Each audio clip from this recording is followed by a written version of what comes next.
തിരുവനന്തപുരം നഗരസഭയിലെ പട്ടം വാർഡ് യു.ഡി.എഫിന് പ്രതിസന്ധിയാകുകയാണ്. ആദ്യം പ്രഖ്യാപിച്ച സ്ഥാനാർത്ഥിക്ക് കോവിഡ് ബാധിച്ചതോടെ പുതിയ സ്ഥാനാർത്ഥിയെ കണ്ടെത്തി. അപ്പോഴേക്കും വിമതനും തലപൊക്കി. തിരുവനന്തപുരം നഗരസഭയിലെ പട്ടം വാർഡ് യു.ഡി.എഫിന് തലവേദനയാകുകയാണ്.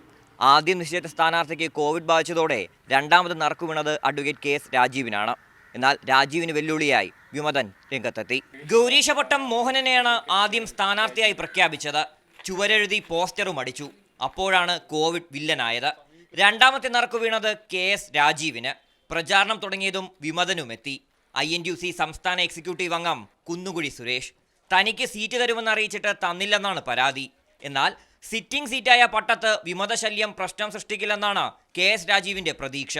പാർട്ടിക്ക് ഒരാളെയല്ലേ നിർത്താൻ പറ്റുള്ളൂ. ജനാധിപത്യ സംഘടന എന്ന് പറയുമ്പോൾ ചർച്ചകൾ നടത്തി അവസാനം എല്ലാ അഭിപ്രായങ്ങളും മാനിച്ച് പല ഘടകങ്ങളും നോക്കിയിട്ടാണ് അവസാനം നേതൃത്വം ഒരു സ്ഥാനാർത്ഥി ഫിക്സ് ചെയ്യുന്നത്. അപ്പോൾ പലരും അസംതൃപ്തരായിട്ട് പലരും കാണും. പട്ടം മണ്ഡലം കമ്മിറ്റി വിളിച്ചു ചേർത്ത യോഗത്തിൽ കുന്നുകുഴി സുരേഷും പങ്കെടുത്തു.